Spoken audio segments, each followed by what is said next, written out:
name is Purnima Gupta, and in this video lecture we are going to discuss about abstraction in Java. As we know what is the meaning of abstraction. Actually abstraction क्या होता है कि जो complexity होती है हमारे function की उसको hide करने के लिए work करता है. Even we can say abstraction is a process of hiding the implementation detail and showing only functionality to the user. Just like अगर मैं एक एग्जांपल दूँ आपको कि अगर मुझे किसी को SMS करना है और मैं SMS टाइप करती हूँ और सेंड कर देती हूँ, बट वी डोंट नो कि ये कैसे वर्क करता है, बस हम ये जानते हैं कि इसे हमें यूज़ कैसे करना है. तो ये एक एग्जांपल हो गया एब्स्ट्रैक्शन का. अगर मैं जावा में बात करूँ तो जावा में एब्स्ट्रैक्शन क्रिएट करने के लिए हम दो वर्ड यूज़ करते हैं. One is abstract and another is interface. So let's understand how they both are different. Abstract class. First I am going to discuss about abstract class in Java. A class which is declared with the abstract keyword is known as an abstract class in Java. It can have abstract and non-abstract methods. Non-abstract means जिसकी body को हम declare कर सकें, और abstract जो abstract keyword के through बनेगा जिसमें बॉडी डिक्लेयर नहीं होगी. तो एब्स्ट्रैक्ट क्लास का हम यूज़ करके भी एब्स्ट्रैक्शन फाइंड कर सकते हैं. एब्स्ट्रैक्शन को हम थोड़ा सा और डिटेल में समझते हैं. Another way it show only essential thing to the user and hide the internal detail.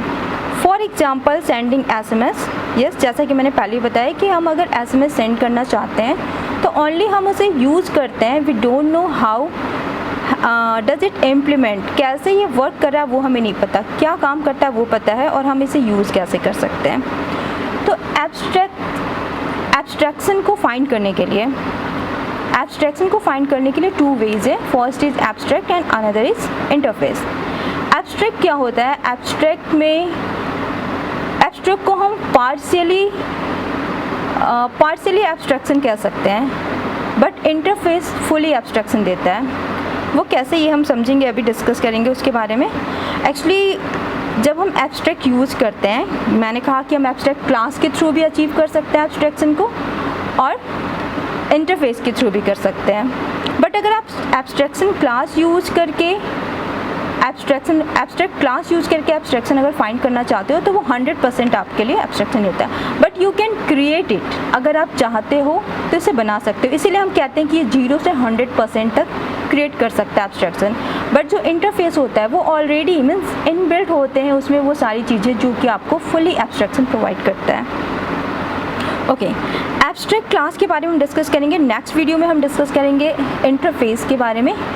ठीक है, तो फर्स्ट हम डिस्कस करने चाह रहे हैं कि एब्स्ट्रैक्ट क्लास के थ्रू एब्स्ट्रैक्शन कैसे फाइंड किया जा सकता है. Abstract class in Java. A class which is declare as abstract is known as abstract class. Okay, it can have abstract and non-abstract method. It need to be extend and its method implemented. It cannot be initiated. It cannot be instantiated. That means कि आप जो abstract class बना रहे हो उसका object create नहीं कर सकते हो. ठीक है, अगर आपने abstract class बनाया है तो उसका ऑब्जेक्ट क्रिएट करना अलाउ नहीं है. तो इसे हम कैसे यूज़ करेंगे अगर हमने abstract class बनाया है तो सबसे पहले तो ये है कि एब्स्ट्रैक्ट क्लास बनाने के लिए आपको एब्स्ट्रैक्ट कीवर्ड यूज़ करना है. फाइन, हमें एब्स्ट्रैक्ट कीवर्ड के साथ क्लास को पहले लिखना है, क्लास की जो बॉडी होगी. उसके बाद जब आप उस क्लास को, क्योंकि वो एब्स्ट्रैक्ट है तो ऑब्वियसली आप अगर उसका ऑब्जेक्ट नहीं बना सकते तो उसके मेथड्स को या डेटा मेंबर को कैसे एक्सेस कर सकते हो. तो इसका रूल ये है कि जो उसे एक्सटेंड करेगा उसकी रिस्पॉन्सिबिलिटी होगी कि उस क्लास का ऑब्जेक्ट क्रिएट किया जाए. दैट मीन्स आपने एक्सटेंड कर लिया, जिस क्लास में एक्सटेंड किया उसकी तो ऑब्जेक्ट आप बनाओगे. उस ऑब्जेक्ट को यूज़ करके हम उसकी फंक्शनैलिटी, डेटा मेंबर सभी को एक्सेस कर सकते हैं.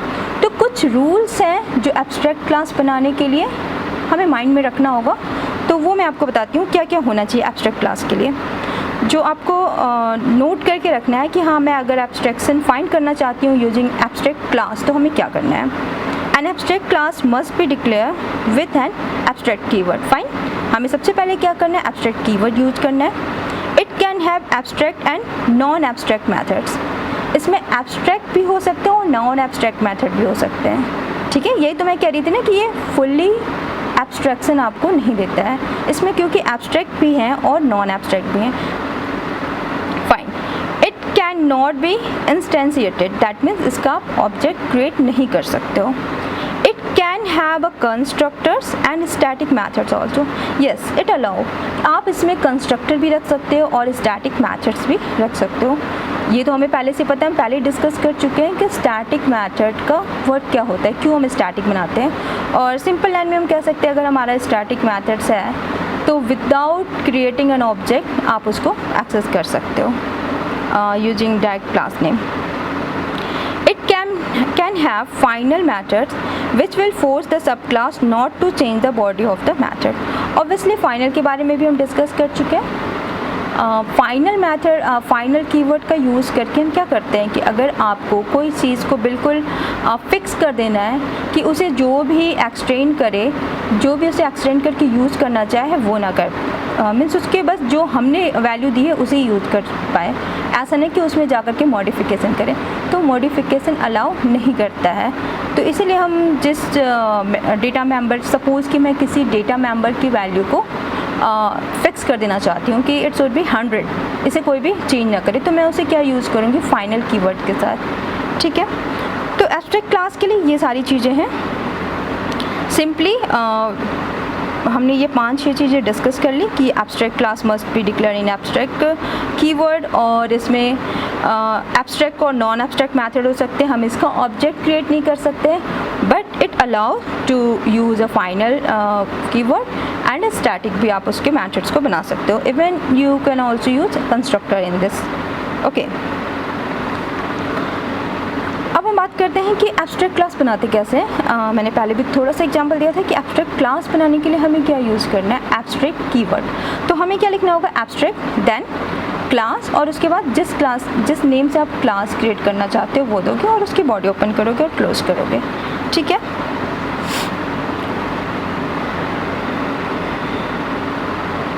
yes, a method which is declared as abstract and does not have implementation is known as abstract method। जैसा कि मैंने कहा कि हम abstract क्लास के अंदर abstract method भी रख सकते हैं और non abstract method भी रख सकते हैं। ठीक है, it allow कि आप abstract methods भी रखो और non abstract भी रखो।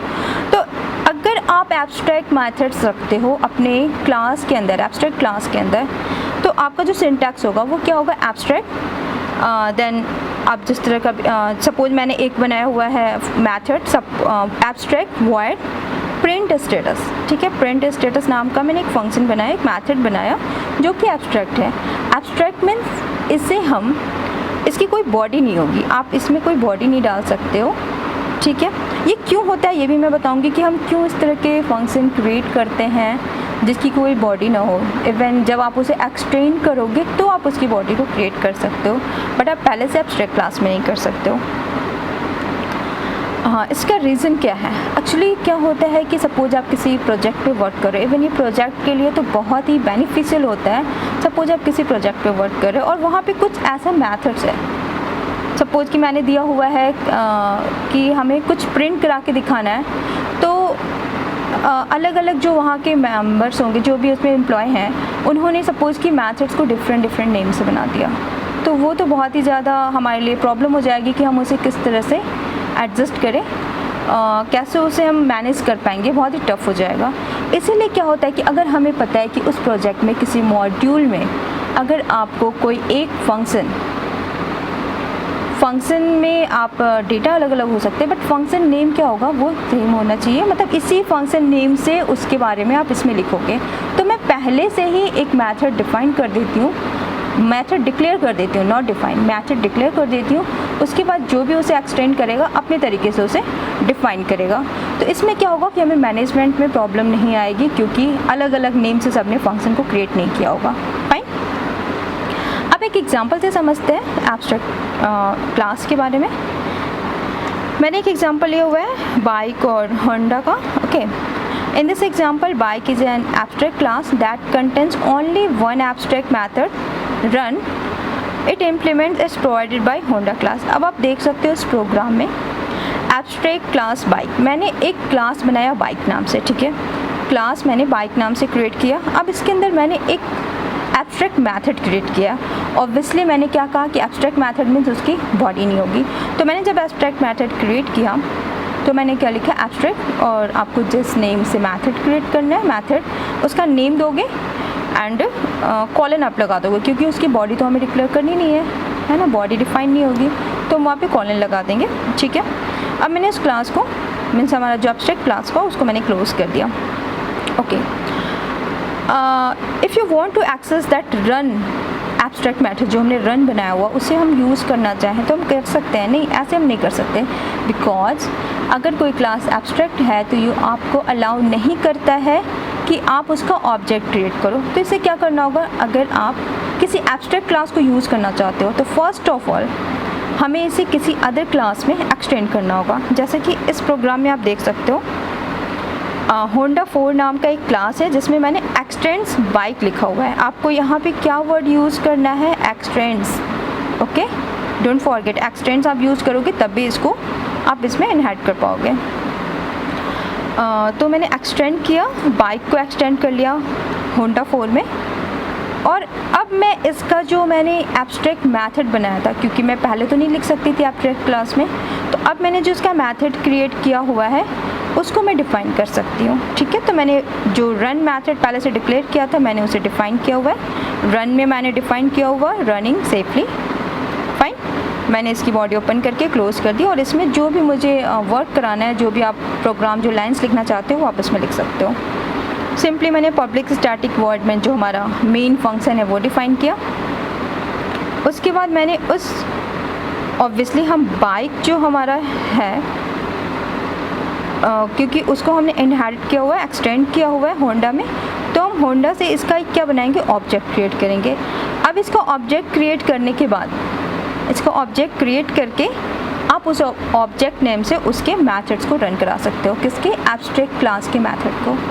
तो ये तो आपको प्रोग्राम अच्छे समझ में आ गया होगा कि हमें क्या करना है कि अगर आपको कोई एब्स्ट्रैक्ट क्लास बनी हुई है तो उसमें आप किसी भी मेथड को डिफ़ाइन नहीं कर सकते हो, ओनली डिक्लेरेशन होगा और उसके बाद उसे एक्सटेंड करके हम डिफ़ाइन कर पाएंगे। फाइन। एक और प्रोग्राम मैंने ऐड किया हुआ है, इसमें आपको ओवरऑल ये सारी चीज़ें समझ में आ जाएंगी। इसमें मैंने कंस्ट्रक्टर भी बनाया हुआ है, ये बहुत ही अच्छा प्रोग्राम है, इसे आप रन करा करके देखना, आपको ये सारी चीज़ें क्लियर हो जाएंगी। जो जो रूल्स मैंने बताए वो सारे रूल्स इसमें हैं। इसको मैंने जे क्रिएटर पे रन कराया था, आप किसी भी अदर आईडी अगर आप यूज़ करना चाहो तो आप कर सकते हो। तो ये प्रोग्राम आप देख सकते हो, मैंने इसमें एक पेरेंट क्लास बनाया है जिसमें एक डेटा मेंबर दिया है मैंने इंट x = 10, और इसके अंदर मैंने एक कंस्ट्रक्टर डिफ़ाइन किया है। कंस्ट्रक्टर सभी को पता है कि कंस्ट्रक्टर क्लास के नेम से मैच जो करके हम बनाते हैं वो कंस्ट्रक्टर होता है, और इसके अदर और भी फीचर हैं, बट यहाँ आप देख के समझ सकते हो कि मैंने पेरेंट नाम का क्लास था तो उस नेम से मैंने कंस्ट्रक्टर भी क्रिएट किया हुआ है। ठीक है, इस कंस्ट्रक्टर में मैंने एक प्रिंट कराया हुआ है। ओके, और उसके बाद मैंने एक सो फंक्शन बनाया हुआ है।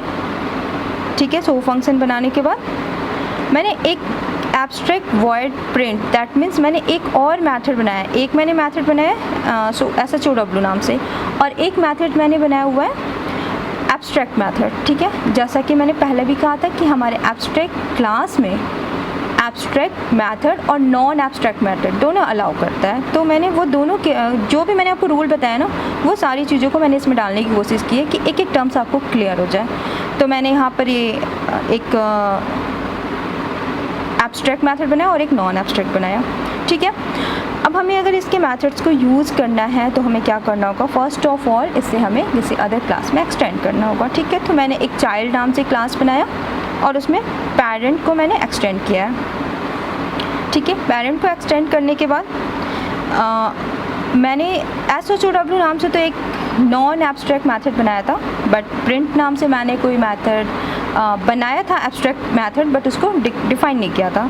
तो अब हम एक्सटेंड करने के बाद इसे डिफ़ाइन कर सकते हैं। तो मैंने क्या किया हुआ है कि इसको एक्सटेंड किया, उसके बाद सिंपली मैंने वॉइड प्रिंट को कॉल कर लिया। ऑब्वियसली आप प्रिंट नाम का मेथड तो हमारा नॉन एब्स्ट्रैक्ट था तो उसे मैंने सिंपली कॉल कर लिया, वो पहले से डिफ़ाइन था, तो जो भी इसका आउटपुट होगा वो आपको देगा, जो भी मतलब प्रिंट कराया मैंने। अब अगर आप चाहते हो इस अगर सो फंक्शन को आप प्रिंट कराना चाहते हो तो सिंपली आप कॉल करोगे सॉरी प्रिंट हमने नहीं दिया था ना, प्रिंट एक एब्स्ट्रैक्ट मेथड था जिसको हमने डिफ़ाइन नहीं किया था। तो मैंने इसको एक्सटेंड करने के बाद इसको डिफ़ाइन किया हुआ है, उसमें आप जो भी प्रिंट करा कर देखना चाहते हो देख सकते हो। मैंने इसमें प्रिंट कराया हुआ है, इसमें कमेंट लगा है वो आप हटा देना तभी रन होगा। ओके, पब्लिक स्टैटिक वॉइड, मैंने उसके बाद मैंने क्या किया है, एक मेन फंक्शन बनाया और उस चाइल्ड क्लास जो हमारा क्लास है जिसको इनहेरिट किया हमने, उसके लिए एक ऑब्जेक्ट क्रिएट किया। उस क्लास के लिए हमने ऑब्जेक्ट क्रिएट किया क्योंकि चाइल्ड के अंदर ही तो आपका पेरेंट क्लास आ रहा है, तो उसके लिए हमने ऑब्जेक्ट क्रिएट किया है। और ऑब्वियसली ऑब्जेक्ट के साथ आप डॉट यूज़ करके उसके मेथड्स या फिर उसके डेटा मेंबर को एक्सेस कर सकते हो, ठीक है। तो ओवरऑल आप इसमें कंस्ट्रक्टर को भी कॉल करके प्रिंट करके देख लो। तो इसमें ओवरऑल मैंने वो सारी रूल्स डालने की कोशिश की इस प्रोग्राम में जिसमें आपको सारी चीज़ें क्लियर हो जाए कि ये कैसे वर्क करता है, ठीक है। Thank you so